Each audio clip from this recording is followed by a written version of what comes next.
Disclaimer. These stories will contain graphic depictions of horror elements, including, but not limited to, gore, graphic depictions of violence, body horror, murder, just all the horror. So please exercise caution when listening. Good evening. Welcome to Sniper's Creepy Crypt, the spookiest place in the here and there, the place between where you're coming from and where you might never leave. I am Sniper Shadow, and I am here in this our month of the horror and macabre to bring you tales of the utmost terrifying. These tales are not my own. I simply overhear them from passers-by. Sniper's Creepy Crypt is open for 31 days and 31 days only, before it disappears for another year. So join us for some horror from the depths of the hell dimensions. During my junior year of college, I was given the opportunity to study Chinese for 1 year at one of the top universities in China, Taton University. It was a great opportunity for me because my minor in college is Chinese, so I figured it would be a great way to improve my spoken Chinese. I began my language classes at the beginning of September 2012. After a couple of weeks of studying, I really began to realize that in order to become fluent Chinese speaker, I needed to make lots of Chinese friends.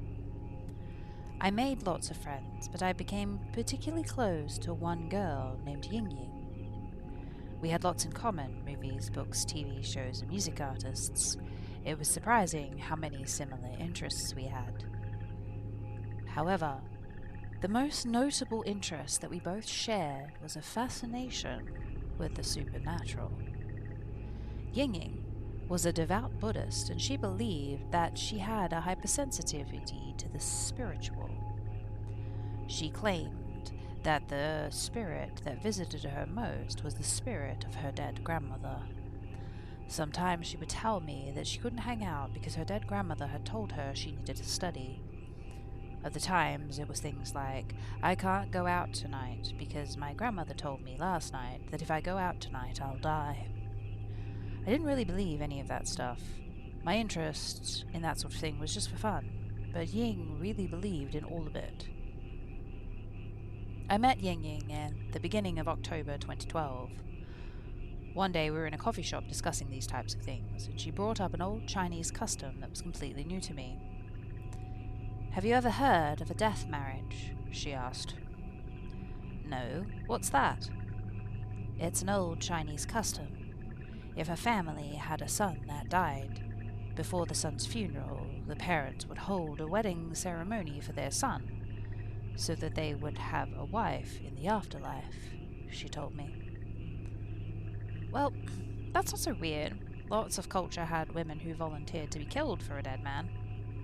I mentioned Scandinavia and India, but apparently this practice was a little different. "These girls weren't volunteers," she explained. "The parents of the sons would often find dead girls or even pay people to kill girls for their sons." That's some freaky shit. Was this legal?" This freaked me out a little. "Well, it was frowned upon, but it didn't really become illegal until the end of the Tang Dynasty. There was an incident right here in Xi'an." "You're shitting me." "I shit you not," she told me. Then she started telling me of the legend of how it became illegal. During the Tang Dynasty, Xi'an was the capital, and there was a girl living in the city named Hung Li. Hung Li was supposedly the most beautiful girl in all Xi'an. At the same time, there was an army officer living in the city named Yang Zhen. He was the son of a wealthy family, and he was one of the Imperial Army's most promising soldiers. Well, one day Yang Zhen was out on patrol with his soldiers when a snake spooked his horse. He was thrown from the horse, and he snapped his neck. "Wow, that must have been embarrassing," I mocked. "Shut up, I'm not done." "Anyways, He was a young man, and he was unmarried. Before his funeral, his parents hired a witch named Nuwu to kill a girl for her son to marry. The first girl that came to Nuwu's mind was Huang Li. Wait a sec. The witch's name was Witch. I started to think that this story was complete bullshit. This story is where we get our word for witch. Now shut the hell up and let me finish. Anyway, the witch brutally murdered Hung Li and sold her corpse to the family of Yang Sen. The family then held a death marriage ceremony and a funeral for both of them. 1 week later, the witch was found nailed to a wall in her home with her head sitting in the window. Yang Sen's parents were found dead the next day. They had been killed in the same fashion. However, some of the servants said that they saw Yang Sen and Hung Li walking and holding hands in the house the night before. Vengeful spirit rumors spread through the city like wildfire, so the emperor officially declared the practice to be illegal. Some people say that the spirits of this dead couple still wander the streets of Xi'an. For me, this was a fun story, but I figured that for Ying, this was the uncut version of the city's history. So, do you actually believe this story? I mean, you and all. She looked at me with a kind of "you dumbass" look on her face and said, "Of course I believe it. Vengeful spirits exist." I wasn't really convinced, so I just smiled agreeably and nodded my head. She had a right to believe whatever she wanted. Besides, the more adamant she was about her beliefs, the more interesting she would be to talk to. A few days later, we decided to visit Chang'an, an old part of Xi'an. Neither of us had ever been there before, so it would be something new for both of us. We visited the area around Danyata. While we were walking, Ying stopped and was silent for a long time. She was looking straight ahead, but I couldn't see anything. She was terrified of something. There was no mistaking it. But I had no idea what it was. She began to tremble, and then she began to cry. By this point, I was getting uncomfortable. "Ying, what's wrong?" I asked. She didn't look at me. She just said, "Can't you see them?" "See who, Ying?" Without looking at me, she grabbed my face and pointed it straight ahead of us. That's when I saw them. It was a man and woman wearing Tang Dynasty era clothing. They were looking straight at us.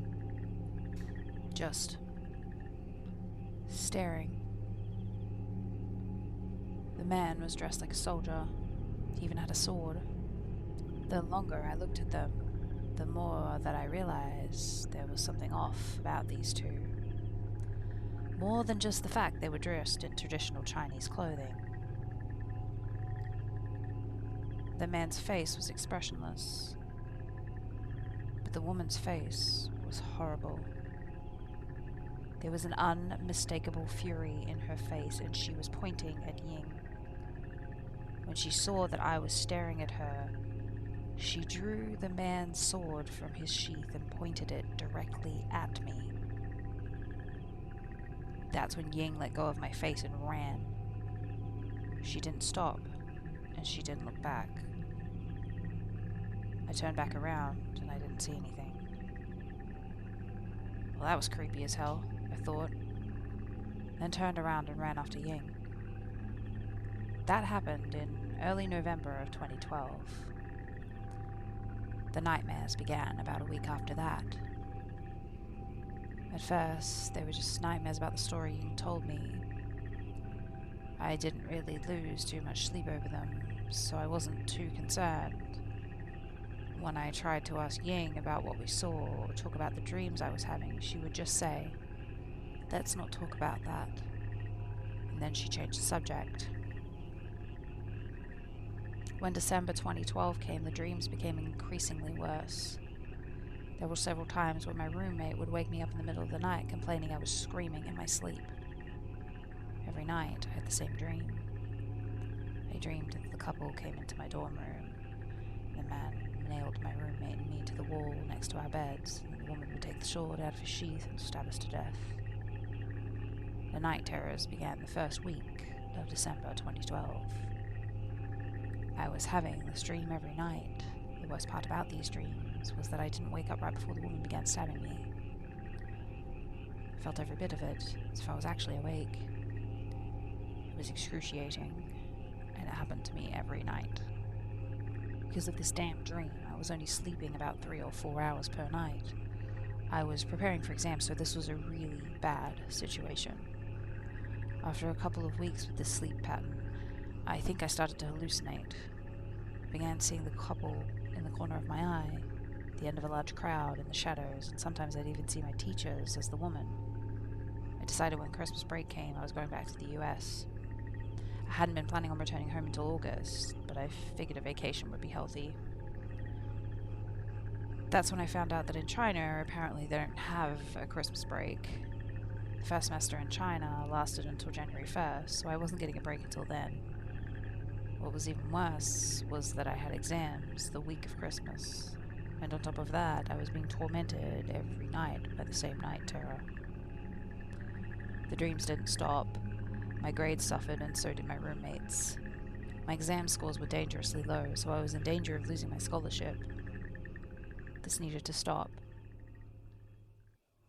I met Ying one last time before she returned home for the break. I had to discuss this with her. Maybe she could help me stop the dreams and the hallucinations. At first, when I tried to talk to her about the dreams, as usual, she tried to change the subject, but this time I didn't take no for an answer. Kalmima! Don't you dare change the subject this time. I'm having night terrors every night. I can't sleep. Hell, even my roommate can't sleep. I almost completely failed all of my exams. Tell me what the hell is going on, I demanded. Ying hesitated. She kept looking to her left, next to our booth. A really fearful look began to emerge on her face. They're here right now, she said. They're next to our booth. I'm not coming back to Zion. Class ended yesterday, so I'm leaving tonight. I have been having the same dreams, and I can't take this anymore. I'm just so scared something's going to happen. You should leave too. I couldn't believe what I was hearing. I figured that extremely realistic night terrors were possible, and there was no way these were actual ghosts. The ghosts I was seeing were just hallucinations. I was still in denial. I don't believe this. There's no way these are actual ghosts. I don't believe in that bullshit. I'm not going to run away for an opportunity just because of a few bad dreams. Ying began crying. She was so horrified. She knew exactly what was going on. Now I realized she was right. She grabbed my face and turned it to my right, and that's when I saw them. They were standing at the end of my booth, looking down on us. Their eyes were black, and they were both speaking an older form of Chinese that I couldn't understand. I screamed and jerked free of Ying's hands. Everyone in the coffee shop turned and looked at me like I was crazy. Only now I knew I wasn't crazy. Ghosts were real. 2 of them were following us. Ying was right. I needed to get the hell out of China. We left the coffee shop immediately. Ying went with me to my dorm to help me pack. We went to the airport together and she helped me buy a ticket for the next flight to America. We waited together for a long time. She told me that she thought they wouldn't be able to follow us because they were tied to Xi'an, but she wasn't sure. I was just hoping and praying that she was right. My flight was first, so I left. That was January 2nd, 2013. When I returned to America, I called my friend and asked to stay at his place. It was the first good night's sleep I had in what felt like years. I actually slept for 36 hours peacefully. The dreams had stopped. I woke up on January 6, 2013. When I awoke, I turned on my friend's computer and logged into my QQ account. I wanted to see if Ying had gotten home safely and had gotten any sleep. Hey, is everything back to normal? I asked. After several minutes, she sent me a link to an article in the Zan newspaper. You need to read this. I read the article. The article was about several murders in our university. The victims were her roommates and my roommate. I was mortified. I felt responsible. We should have warned them about our dreams. What was worse was that there were pictures of the killings. Our roommates were nailed to the walls next to their beds. Their insides had been ripped out from their torsos. Above all of them were the Chinese characters written in blood. And in English, this phrase means,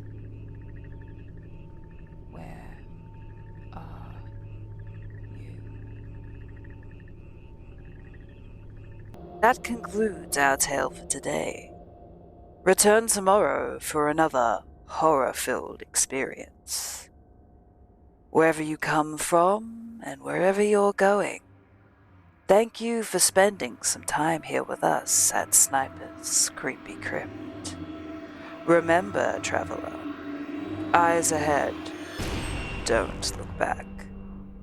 Until next time, good night and good luck.